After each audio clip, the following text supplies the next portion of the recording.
ఎండలు హోరెత్తిపోతున్నాయి. చల్లటి నీటి కోసం మట్టి కుండలు తీసుకొచ్చే అలవాటు చాలా మందికి ఉంటుంది.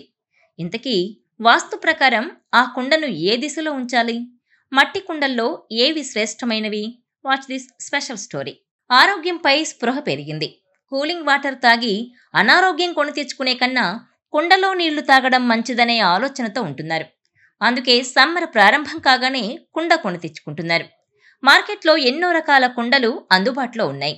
వాటిని ఎంచుకునేటప్పుడు కుండ ఇంట్లో పెట్టే ప్రదేశం విషయంలోనూ వాస్తు నియమాలు పాటించాలంటారు వాస్తు శాస్త్ర నిపుణులు. వాస్తుశాస్త్రం ప్రకారం మట్టి కుండను తప్పు దిశలో ఉంచటం వల్ల ఇంటి సానుకూల శక్తి శ్రేయస్సుపై ప్రభావం చూపుతుంది. అందుకే శాస్త్రం ప్రకారం మట్టి కుండను ఈశాన్యం లేదా ఉత్తర దిశలో ఉంచుకోవడం మంచిది. ఈ దిశ కుబేరుడికి చెందినది కావడంతో మట్టి కుండను ఉత్తర దిశలో ఉంచాలి. ఇలా అయితే లక్ష్మీదేవి ఆశీస్సులు లభిస్తాయని, ఇంట్లో ఆనందం ఐశ్వర్యం వెల్లివిరుస్తుందని విశ్వాసం. ఎప్పుడు కూడా మట్టి కుండను ఖాళీగా ఉంచకూడదు. ఇలా చేస్తే ఇంటికి అశుభమని నమ్ముతారు. కుండను ఎప్పుడూ శుభ్రమైన ప్రదేశంలో ఉంచాలి. టాయిలెట్, చెత్త పెట్టే ప్రదేశం, చెప్పులు విడిచే ప్రదేశంలో ఉంచడం అశుభం. వంటగదిలో మట్టి కుండను ఉంచినట్లయితే దాన్ని స్టవ్కు దూరంగా ఉంచాలి. ఎప్పుడూ కుండ నిండుగా నీళ్లుంచాలి. ఖాళీ కుండను పేదరికానికి నిర్వచనంగా చెప్తారు. ఇంట్లోనే కాదు, కార్యాలయంలోనూ మట్టి కుండను ఉత్తర దిశలోనే ఉంచాలి.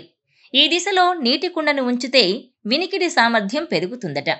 కుటుంబంలో ఆర్థిక సమస్యలన్నీ తొలగిపోతాయి. ఆరోగ్యంగా ఉంటారు. ఇంట్లో మట్టి కుండ నిండుగా నీళ్లు ఉంచితే చేపట్టిన పని పూర్తవుతుందని విశ్వాసం.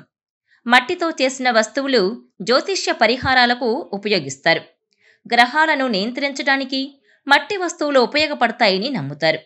అందుకే ఇంట్లో మట్టి కుండనుంచినట్లయితే జ్యోతిష్య శాస్త్రం ప్రకారం బుధుడు చంద్రుని స్థానాన్ని బలపరుస్తుంది.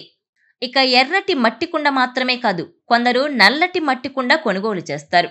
నల్లటి కుండ ఇంట్లో ఉండొచ్చా అనే సందేహం కొందరిలో ఉంటుంది. కానీ నల్లటి మట్టి కుండలు కూడా సానుకూల ఫలితాలనే ఇస్తాయంటారు వాస్తుశాస్త్ర నిపుణులు. ఇంటిపై ఉండే చెడు కన్ను ప్రభావాన్ని నల్లటి మట్టి కుండలు తగ్గిస్తాయట. ఆ ప్రభావం కుటుంబ సభ్యులపై పడకుండా నిరోధిస్తాయనే విశ్వాసం కూడా ఎప్పటి నుంచో ఉంది.